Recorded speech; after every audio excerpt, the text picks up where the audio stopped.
Alright, gentlemen, this is how I powder coat. I take some bullets, I put them in, this is a Chinese soup container. I've got airsoft BBs in here. This is Eastwood Ford Light Blue. Kind of shake it around, shake it around, shake it around. You gotta do it enough to get the coating to stick. Remember, static is not your enemy when it comes to powder coating. So we're trying to generate static to adhere the powder to the bullets. See how this works out. I'm going to do a few different colors just to show you some of the differences and my technique. Okay, I bought this basket in a dollar store. It has very large holes in it, but a bullet won't go through it. But the BBs do. So now, make sure this is coated. Let's check it.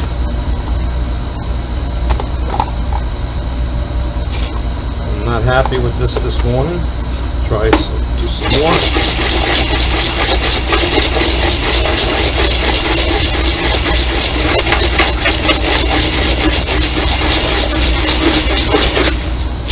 Sometimes you really have to mix these a long time.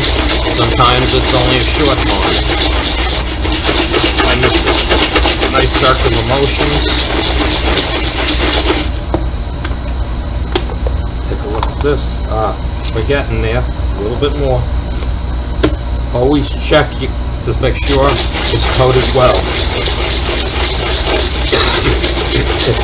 You can always put it back in if you don't like it, and put more and more on.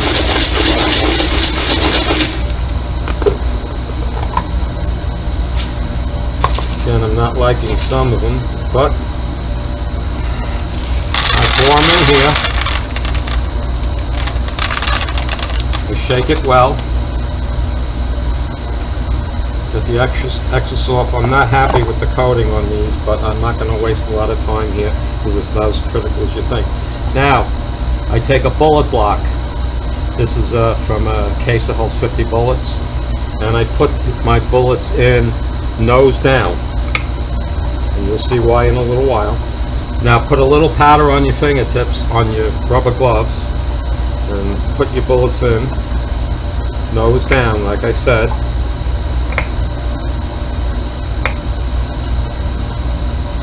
I've got quite a few different powders here, and out of all these powders that I have, you'll see when I get to this tan color one I got from a friend of mine that owns a powder coat shop. It's powder he had, a powder coat he had. It's been sitting over 2 years in just a little plastic bag. I pour all my powder back into the thing, kind of work it around. Yeah, the static's not too good down here today. I can tell by the way the powder's not sticking to you. Put it back in my original cup, put the cover on the cup, put that aside. I take a little paper towel. This is just so I don't intermix the colors within this bin. I wipe it out.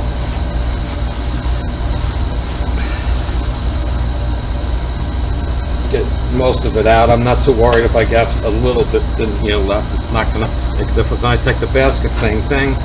I wipe it out. Okay, on to the next color. Alright, now we're going to do a black. This is, I'm not even sure whose black this is. I think this came from my friend's powder coat company as well. Dropping them in. I'm only putting in 10 at a time here right now, guys, because I don't want to the video become way too long if I do much more than that. Kind of shake it up, shake it good. Don't be afraid to shake it.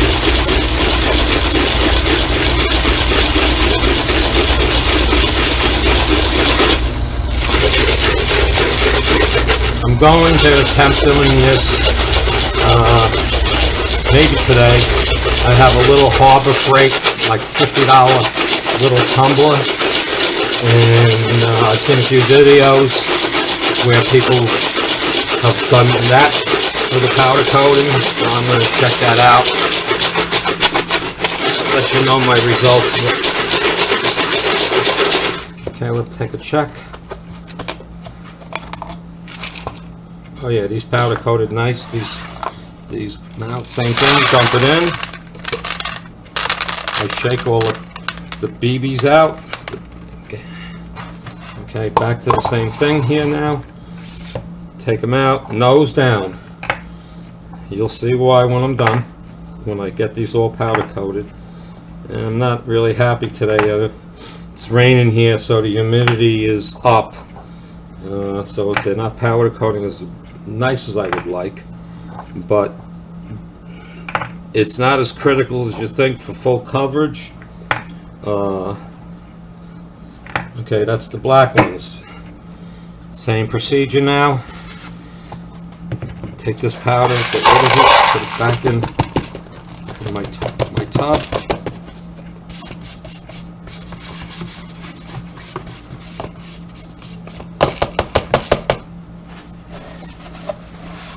Wipe it out.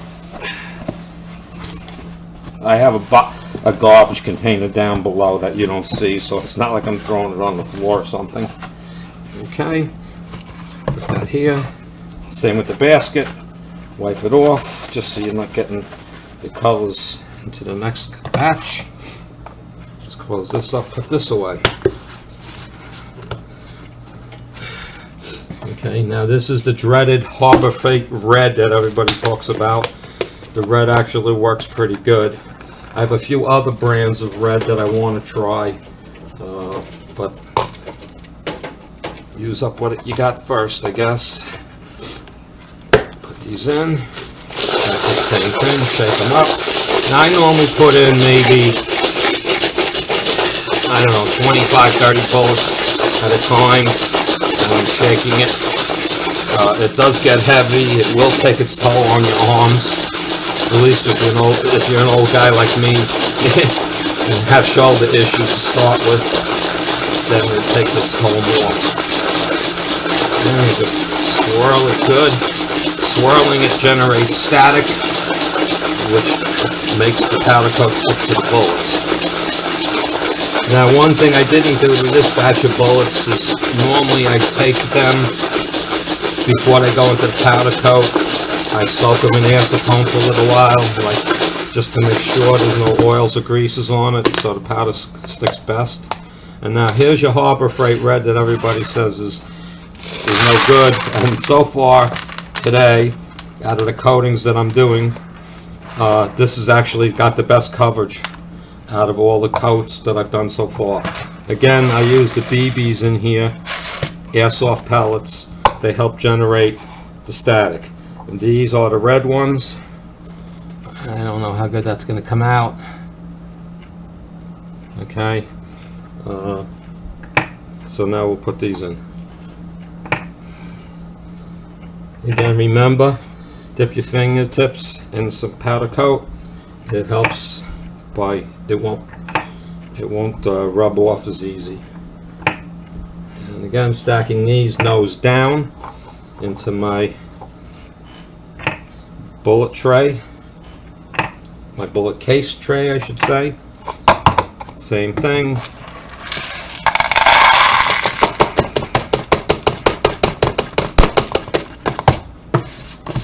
Yeah, the static is definitely not as good today. I did some yesterday, and this powder stuck like crazy to this thing here, so the static is a little off today. It sounds stupid, but if you have an outside room or a garage maybe that's on the cold side, you'll definitely get more static in cold air, so that would help in that. Alright, so now that's the Harbor Freight red. The other two colors, the blue is Eastwood, Ford light blue. The black is from a friend of mine. Now we're going to do this color. I don't care for this color so much. It's a tan, a beige or something. Okay, but like I said, this powder has been laying around in my friend's place in a garbage plastic bag for about 2 years, maybe longer. And he gave me it. I swear I must have I probably have 5 of these tubs full of it. That's how much I have. And this seems to, out of all the powders I have, and he doesn't even know what powder this is because it's that old. He doesn't remember where he got it. This was for a customer. Anyway, like I said, out of all the powders, this one works the best. I just wish it was a different color. But the idea is it's powder coating and it does what it's supposed to do. I didn't wipe out the red. Not that you have to. Again, remember that if you're changing colors, you don't actually have to rub it out, but it'll prevent the color from getting on the color of the powder coating. These are probably coated already. This powder works that good. Let's take a look. Oh yeah. These are always powder coat. This powder, I don't know. I gotta try to find out what this powder really was in brand, because this stuff is amazing. Okay, this is the powder coating on these. I know the light ain't the best. Okay, so again, nose down in the case loading block. Now I have my oven on already. It's been preheating, and I do not use 400 degrees. I work at around 320, 330. You do not have to be at 400. The higher the temperature, the more it affects your bullet hardness. So if you work at a lower temperature, it works. Same 20 minutes. It doesn't seem to cause any issues whatsoever. Let's get this dumped out.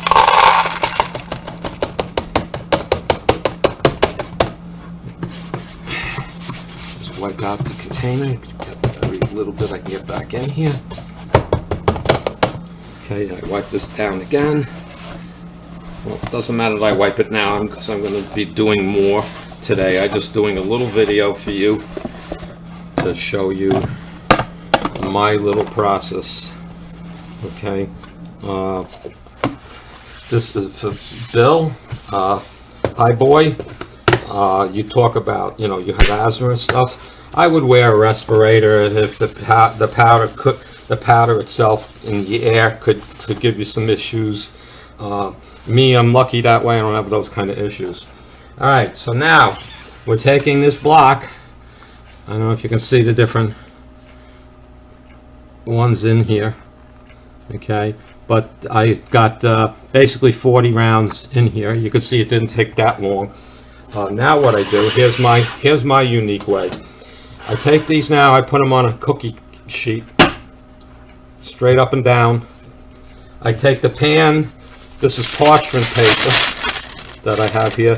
This has probably been used 15 times already, like 5 or 6 on each side, 8 times on each side, so you can use this stuff forever. Now I face it down like that. I pick this up, I flip it. Tap the box a little bit, lift it up, and look at that. All your bullets are sitting in a row, ready to go. You don't have to place them by hand onto your baking sheet. All right, now I said I have the oven over here. It's preheated. Okay, we're going to do this for 20 minutes. Open the door, put the sheet in.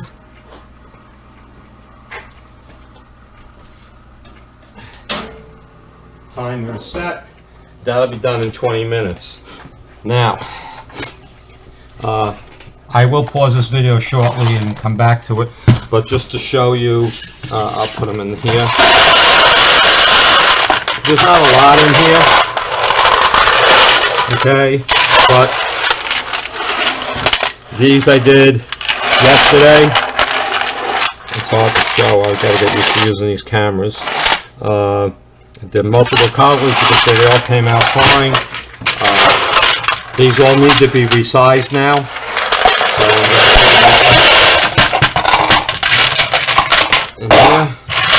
And we're going to pause this video now, and we'll come back in 20 minutes, I guess, for the bowls to come out of the oven. Okay, I did some more powder coating while the bullets and almost done in there. I'm trying to powder coat in my tumbler. I used the Eastwood Blue in there.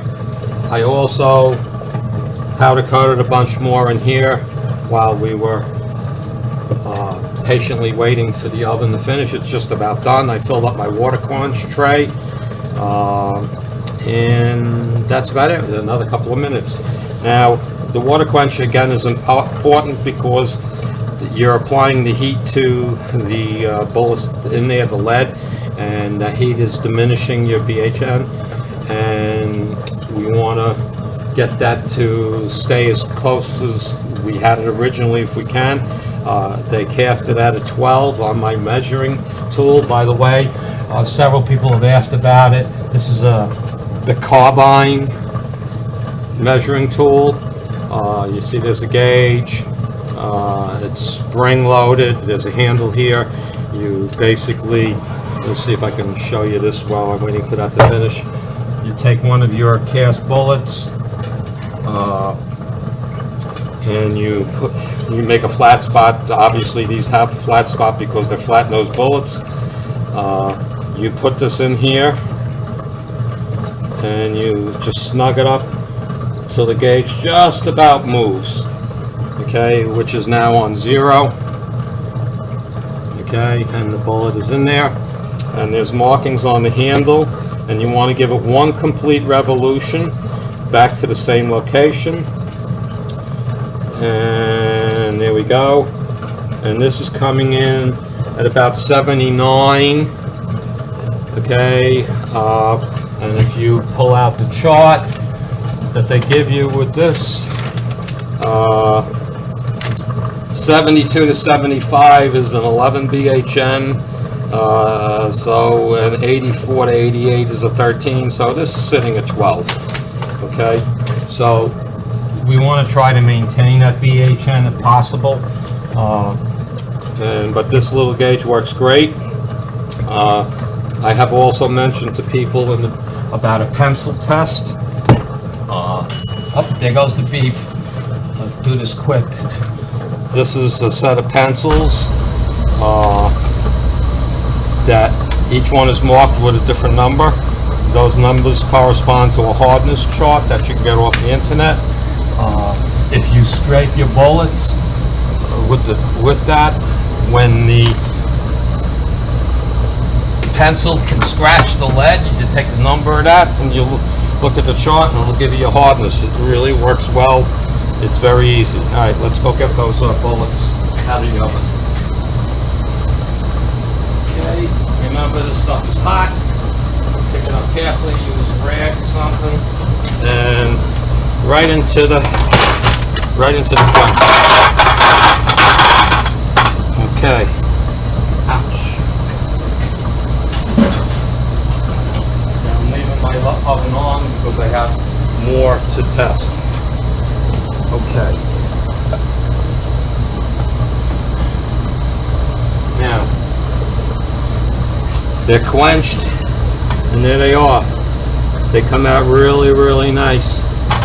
Okay, now you just have to dry those off. There's my towel. Okay. One of my towels. You gotta keep, old towels work great. I'm just taking them out now that they're cooled down. And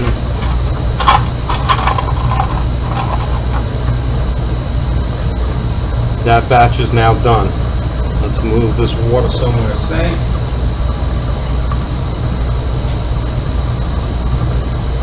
Don't want to spill it on anything. You have to excuse the noise in the background. I do work, my shop here is in the basement, and that's the oil burner coming on.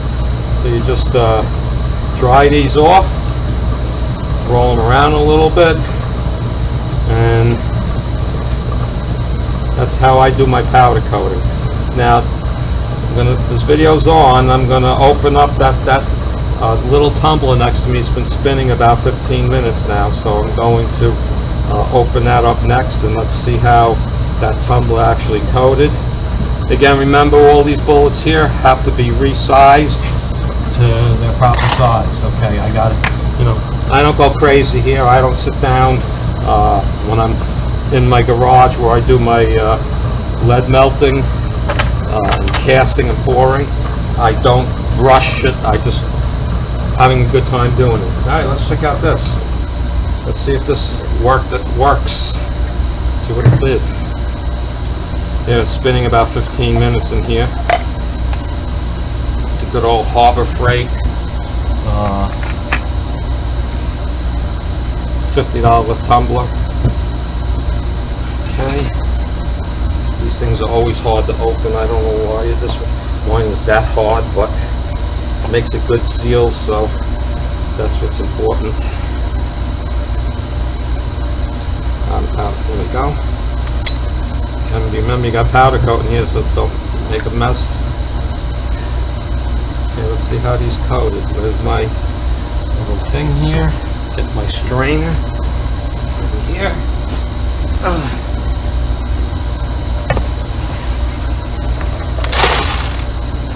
Pull it out. I'll tell you what, it didn't do any better than by hand, except you load it and forget it. So I don't know. They probably should go a little longer, to be honest with you. I'm not exactly happy with that coating. So what we're going to do now is pour this back in, and we're going to let these run a little longer, and we'll see how this comes out. I don't have any more bolts left to powder coat today, so I think what we're going to do is we're going to end this video, and I'll put this back on the tumbler, and we'll see what happens, because that was like 15 minutes, and it obviously did a lot better by hand. It did it faster with a better coating, but we're going to test this out. Alright, we'll let that run, and we'll see you next time.